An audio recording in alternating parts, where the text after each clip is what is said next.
Bienvenido a nuestro estudio del Libro de los Hechos. Hoy queremos descubrir algunos rasgos de carácter importantes en la iglesia primitiva. Siempre que estudiemos literatura histórica en la Biblia, debemos buscar ejemplos y advertencias. En el Antiguo Testamento encuentras muchas advertencias, pero en el Libro de los Hechos, predominantemente, encuentras buenos ejemplos. Algunos de estos ejemplos nos llegan en forma de patrones que surgen a medida que la iglesia vive y crece de acuerdo con la guía y el poder del Espíritu Santo, navegando por problemas internos y externos y persecución. A medida que estudiamos Hechos, debemos buscar patrones en la iglesia primitiva que influyan positivamente en nuestro enfoque para ser la iglesia de Jesús en nuestro propio tiempo de la historia. El primer patrón que vemos es el dar. Después del nacimiento de la iglesia en el día de Pentecostés, muchos discípulos demostraron la virtud de dar. Leemos esto en Hechos 4:35. No había pues ningún necesitado entre ellos, porque todos los que eran propietarios de terrenos o casas los vendían. Traían el precio de lo vendido y lo ponían a los pies de los apóstoles y era repartido a cada uno según tenía necesidad. Antes, en Hechos 2:44, leemos: Y todos los que creían se reunían y tenían todas las cosas en común, vendían sus posesiones y bienes, y los repartían a todos, a cada uno según tenía necesidad. Aunque este acto específico en este periodo de tiempo es más descriptivo que prescriptivo, el espíritu del acto es bastante significativo. Esto quiere decir que este periodo de dar no representa un llamado bíblico a la vida en una comuna o al socialismo, mucho menos, pero sí representa un nivel de amor, entusiasmo y unidad que solo puede describirse como sobrenatural. Los derechos de propiedad se defienden a lo largo de las Escrituras, incluso en Hechos 5:4, en relación con esta práctica. Lo que se manda es el reconocimiento de que todo lo que somos y todo lo que tenemos es de Dios y debemos escucharlo mientras susurra a nuestros corazones acerca de ser generosos con los necesitados. Debemos usar lo que Él nos ha dado para construir su reino en los corazones de hombres y mujeres. En cuanto a esta primera expresión de amor y generosidad en Hechos, muchos miembros de la iglesia primitiva llegaron a Jerusalén desde lejos, en peregrinaje, y se quedaron para continuar como parte de la iglesia naciente. Los recursos que trajeron consigo solo duraron un tiempo, antes de verse necesitados. Todavía no comprendían la idea de que el regreso de Jesús se aplazaría por siglos. Entonces el espíritu de hermandad le dijo al alma noble: lo que es mío es tuyo, mantente cálido y bien alimentado. El siguiente patrón que observamos en Hechos es la desobediencia civil. Los apóstoles hacen esto porque se les dice que sigan algunas reglas que contradecían los mandatos directos de Dios en la Gran Comisión. La predicación de Pedro tiene un elemento de confrontación y de amenaza para aquellos en el poder que son responsables directos de la muerte de Jesús. Mientras Pedro sigue predicando en cumplimiento de la gran comisión de Jesús y miles responden y la iglesia sigue creciendo en número, los líderes religiosos y las autoridades civiles deciden ponerles fin. Les ordenan que nunca más vuelvan a hablar en el nombre de Jesús. Los apóstoles dicen en Hechos 4:19 al 20, juzguen ustedes si es justo delante de Dios obedecerles a ustedes antes que a Dios, porque nosotros no podemos dejar de decir lo que hemos visto y oído. Están dispuestos a seguir todas las reglas de las autoridades, pero cuando las autoridades les prohíben hacer algo que Dios ordena, entonces, en ese asunto, deben desobedecer. Cuando los apóstoles continúan predicando y enseñando en el nombre de Jesús, las autoridades nuevamente los amenazan. Pedro y los apóstoles les responden con valentía en Hechos 5:29. Debemos obedecer a Dios antes que a los hombres. Esto es desobediencia civil cristiana. Cuando las autoridades humanas contradicen las instrucciones de Dios, el cristiano debe obedecer reverentemente a Dios y no al hombre, cueste lo que cueste. Al pasar al capítulo 5 de Hechos, vemos surgir un patrón de disciplina en la iglesia. Muchos en este primer pulso de la iglesia estaban vendiendo sus propiedades y llevando el producto de sus ventas a los apóstoles.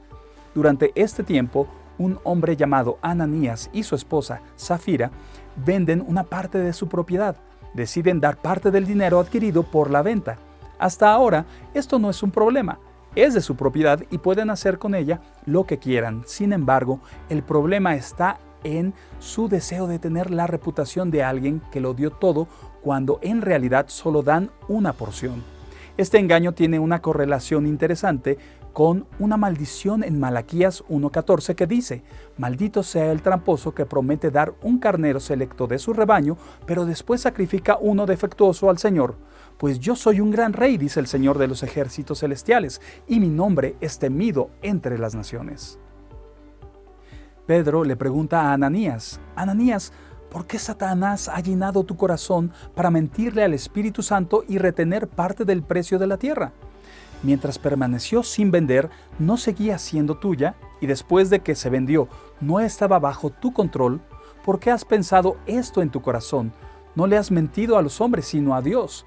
Y al oír estas palabras, Ananías se postró y exhaló su último suspiro, y gran temor se apoderó de todos los que lo oyeron. Esta es la disciplina de la iglesia al más alto nivel. La misericordia y la gracia deben recibirse siempre con algo de temor, como dice el autor de Hebreos en 10:31. Terrible cosa es caer en las manos del Dios vivo. Una persona redimida, incluso una persona regenerada, no es una persona completa. Necesitan crecer a la semejanza de Cristo. Por lo tanto, una iglesia llena de almas incompletas debe continuar enseñando, discipulando y disciplinando.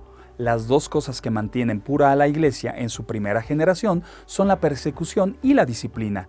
Dios se ocupa de la persecución de vez en cuando, podando las ramas muertas de su vid. Sin embargo, ha llamado a sus líderes a mantener la disciplina de la iglesia, que es el tema del discurso de Jesús con los que pronto serán apóstoles en Mateo 18. Por lo tanto, la iglesia de hoy también debe practicar la disciplina de la iglesia para mantener su integridad. En el capítulo 6 de Hechos se ve un patrón importante que hace una distinción entre los dones espirituales que son pastorales y los dones espirituales que son prácticos. La llegada del Espíritu Santo en Pentecostés otorga a los discípulos varios dones espirituales que conducen a diversos tipos de ministerio. La iglesia tiene muchas necesidades y por lo tanto el Espíritu Santo otorga a los creyentes diferentes dones para que cada necesidad pueda ser satisfecha con éxito y eficacia. Lo que aquí llamamos dones pastorales son aquellos dones públicos de predicación, enseñanza, pastoreo y asesoramiento a través de la palabra de Dios. Cuando hablamos de dones prácticos, estamos hablando más en términos de dones de administración, dones de servicio, dones de generosidad. Alguien tiene que preparar el almuerzo, arreglar el techo y asegurarse de que los miembros de la iglesia tengan ropa y estén protegidos y reciban atención médica básica cuando no puedan hacer estas cosas por sí mismos. El capítulo 6 de Hechos nos dice que la iglesia comienza a multiplicarse. Donde la gente aumenta, los problemas de la gente también aumentan. La iglesia se está ocupando de las necesidades esenciales de la comunidad como comunidad, pero el crecimiento plantea problemas nuevos e imprevistos, problemas administrativos. También hay acusaciones de prejuicios, pero dejemos esta cuestión para otro momento. Hechos 6.1 lo describe de esta manera. Ahora, en este tiempo, mientras los discípulos aumentaban en número, surgió una queja de parte de los judíos helenistas contra los hebreos nativos porque sus viudas eran ignoradas en la distribución diaria de comida. La iglesia debía esperar problemas al alimentar a una creciente multitud de personas todos los días. Pero mucho del tiempo de los apóstoles se iba en administrar asuntos que podían ser manejados fácilmente por personas con talentos diferentes. Entonces los apóstoles convocan a una reunión y dicen: no está bien que nosotros, los apóstoles, descuidemos el ministerio de la palabra de Dios para servir las mesas. Hermanos, escojan de entre ustedes a 7 hombres de buena reputación, llenos del Espíritu y de sabiduría, para encargarles esta responsabilidad. Así nosotros nos dedicaremos de lleno a la oración y al ministerio de la palabra. Así encontramos el origen de los diáconos en la iglesia, almas fieles que están llenas del Espíritu, pero dedicadas a las preocupaciones prácticas. Algunos demuestran su valía a través de ministerios de servicio, como dos de estos primeros diáconos en Hechos, Esteban y Felipe, que se convierten en predicadores poderosos y ejemplos de liderazgo en sus propios ministerios. ¿Y cuál es el fruto de esta ordenada diversificación de los dones? Hechos 6:7 nos dice cómo fue con ellos, y la palabra de Dios se difundía, y el número de los discípulos aumentaba considerablemente en Jerusalén. ¿Has descubierto tu don espiritual? ¿Has aceptado el llamado al ministerio práctico para demostrar tu compromiso y aprender la parte de servicio como un líder servidor? La iglesia será muy bendecida si lo haces. En el capítulo 7 de Hechos surge un patrón de martirio. Uno de los diáconos nombrados en Hechos 6 surge como una figura profética poderosa y genera tantos problemas para los líderes judíos que lo juzgan y lo ejecutan allí mismo. Uno de los primeros padres de la iglesia dijo una vez: la sangre de los mártires es la semilla de la iglesia. Cuando Esteban muere por su fe, Saulo de Tarso sostiene las túnicas de los que lo apedrearon. Pronto este Saulo, que está persiguiendo a la iglesia, se convertirá radicalmente y será conocido como el apóstol Pablo, el misionero cristiano más activo de la historia cristiana. En el capítulo 8 de Hechos descubrimos el patrón de apostasía en Hechos. Hechos 8 del 9 al 11 describe a un hombre así de la siguiente manera. Había en esa ciudad un hombre llamado Simón que, jactándose de ser un gran personaje, practicaba la hechicería y asombraba a la gente de Samaria. Todos, desde el más pequeño hasta el más grande, le prestaban atención y exclamaban: «Este hombre es al que llaman el gran poder de Dios». Lo seguían porque por mucho tiempo los había tenido deslumbrados con sus artes mágicas. Simón acepta el evangelio de labios de Felipe, el diácono de Hechos 6, y se queda con Felipe, asombrado constantemente por las manifestaciones del poder de Dios obrando a través de él. Las cosas parecen estar bien hasta que los apóstoles aparecen y les imponen las manos. Estaban recibiendo el Espíritu Santo. Cuando Simón ve esto, sus viejos deseos de grandeza personal vuelven a aparecer. Lucas escribe en Hechos 8, 17 al 19. Al ver Simón que mediante la imposición de las manos de los apóstoles se daba el Espíritu Santo, les ofreció dinero y les dijo: «Denme también a mí ese poder, para que todos a quienes yo les imponga las manos reciban el Espíritu Santo».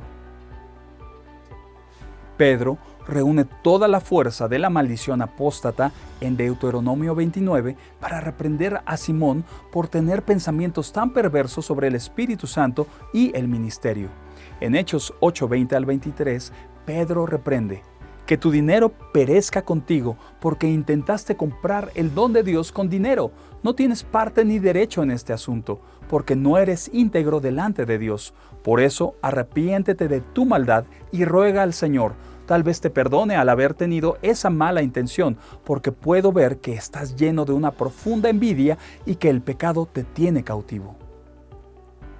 El capítulo 9 de Hechos confirma otro patrón en Hechos, el patrón de la sanidad.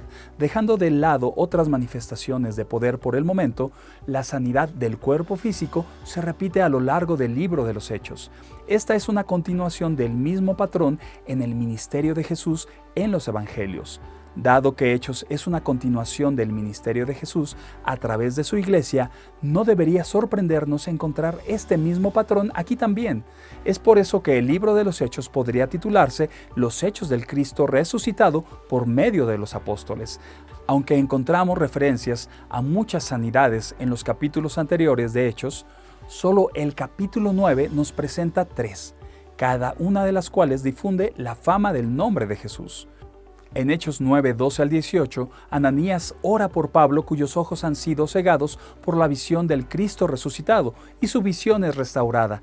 En Hechos 9, 32 al 35, Pedro sana a un paralítico llamado Eneas. En Hechos 9, 36 al 41, Pedro resucita a una mujer llamada Dorcas de entre los muertos. En cada caso, el resultado es la conversión de los perdidos a Cristo. De hecho, el propósito de las sanidades es para la gloria del Señor y, por lo tanto, agregar discípulos a la iglesia. Al concluir, reflexionemos sobre todos estos patrones en las iglesias de Hechos: donación, evangelismo y discipulado. disciplina, resistencia a la apostasía, desobediencia civil necesaria, persecución, distribución adecuada de deberes por los dones y la presencia del poder divino para ganar al perdido. Oremos para que aprendamos de estos ejemplos y tomemos en serio estas advertencias. Ojalá se nos use de esta manera para que incluso los inconversos los vean como estándares de la Iglesia de Cristo.